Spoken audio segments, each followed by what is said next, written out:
Hello, I'm IBXToyCat, and this is Seed Sunday, a weekly series where I show you seeds for Minecraft, Xbox 60 and PS3 editions that are worth checking out in some way or other. And this week's seed is one that I'm doing a little bit different to normal because this is the seed for people who already have a world and don't intend to create a new one, even if there are some, really tantalizing parts. And it comes with it a challenge. So this week's seed challenge is one I'll be getting into later, so that I can just show you around the seed first. But it is a very interesting challenge that means that you can just load up the seed and get kind of a custom map experience from it. So if the challenge is the only thing that interests you, there'll be a time code in the description that you can click and go straight to it. But the seed is definitely worth talking about otherwise, because there are 4 really good parts of the seed that even by themselves be worth looking at, and together they make for a really great seed in my opinion. So the seed is 1BX 1cat, so that's on screen and in the description right now, and here's what it looks like on a map. So you might be thinking, wow, way too much ocean there, Toycat. And I thought that too. I was like, okay, well the seed's ruined then, guess we won't use it for the challenge. But then I looked at the actual parts of the land that actually are on the map, and it's really great. There are 4 really big parts on the map that are all really great and make a seed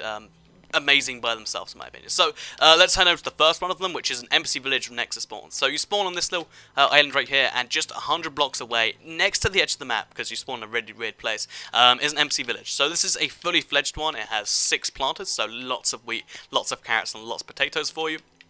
And it also has a blacksmith chest. It's actually very close to the edge, so the blacksmith chest almost got cut off, but it's not. And inside the blacksmith chest, you'll find the best chest I think you've seen in a long time. So it has 3 diamonds, 5 iron ingots, and 2 gold ingots. So that means that you can make yourself a diamond sword, a diamond shovel, an iron pickaxe, an iron hoe if you want, and also have 2 gold ingots to make 2 golden apples with. So, within 2 minutes of spawning, you can have all of that stuff, which is incredible, really, to be totally honest. So yeah, that's what you get in this blacksmith chest. Besides that though, the village is pretty standard. It has a priest there because it has the church, which gives you a chance of being able to trade for vendors, as well as follow enchantings, and a whole bunch of other useful things. And yeah, the wheat and the carrots will come in handy, I'm pretty sure. You never really have to worry about food on the seed if you don't want to. So the second thing that makes it interesting that you might want to do after you've got all your tools from there is the fact that over here there's a little cave.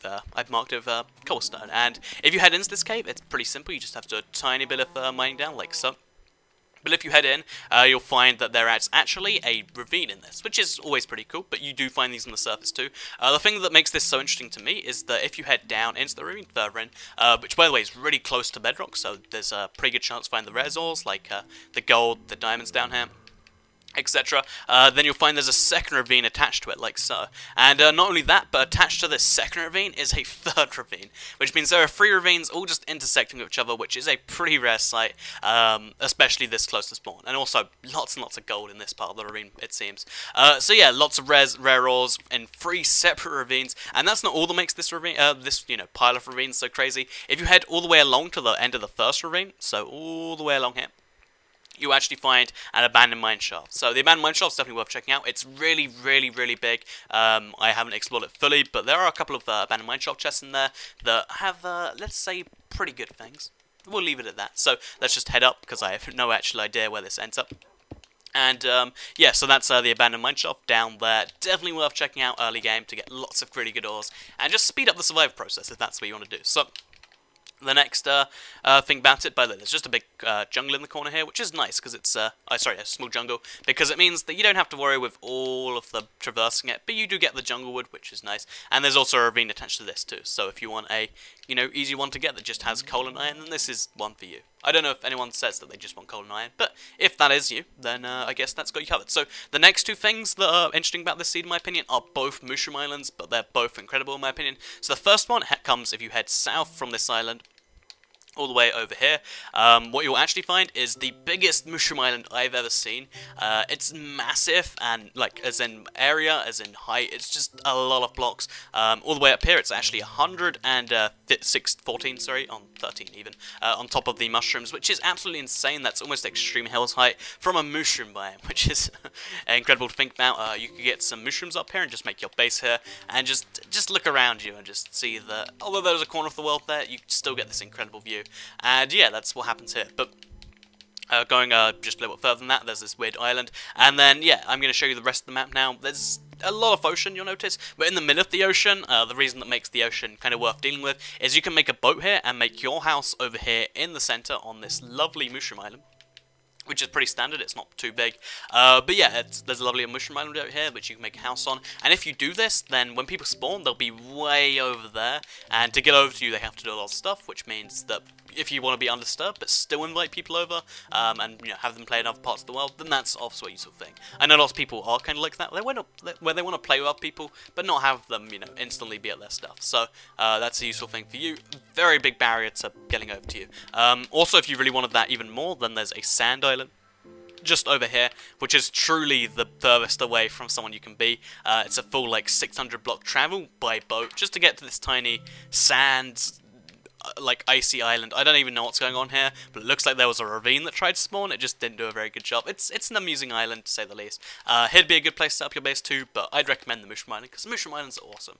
So the final thing I'm going to show you are the coordinates for the stronghold / the end portal, because not only will you need them if you run a challenge later, but they're also just useful to know for survival anyway. So if you don't want spoilers, then look away for a second. Here are the coordinates, just mine down from here, or go underneath the string, and here is the stronghold. So you notice there's actually water pouring into it, which is kind of odd for a stronghold, which means, oh, there's obsidian there. And yeah, it's always cool to see that. And yeah, here's the stronghold. Pretty standard stronghold, lots of caves going through it, like you'd expect. And ooh, free gold ore. So yeah, that's the stronghold. Not too much to say here. Strongholds all a little wacky in their own way, so I won't sell it too much to you, but it's a pretty good stronghold in my opinion. So the seed is really great because although it's a mostly water seed, it makes up for it with really strong selling points all over the place. And I definitely recommend checking out if you're either the type of person that likes a good blacksmith chest, which it has, of course.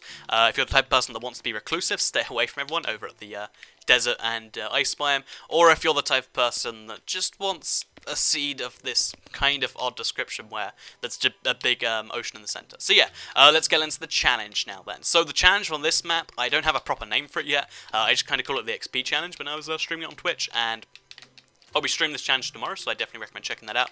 But basically, the challenge is you start at y = 70, so you might spawn down here, but immediately race up to here. And once you are up here, essentially anything below this is lava. So think of it like the floor is lava. Anything below y = 70 is lava. So imagine all of this is lava for now. And this is pretty difficult, as you can imagine, because you're only on this tiny little bit of a hill, which means you can't actually do a whole bunch. How do you actually complete the game then, or actually achieve anything besides sit there and contemplate life? So basically, what you want to do is you want to break these blocks right here. So just go get lots and lots of blocks, and then use these so that you can actually kind of like treat them as floats, so you can stay on this because it's y = 70, and make like a pathway over to the trees over there would be my first thing I recommend doing. Obviously don't fall, because if you fall, you have to count it as a death and drop all your stuff on the floor and like that. If you actually die, it kind of ruins the game, so treat it like hardcore challenge. So you want to make your way over there like so.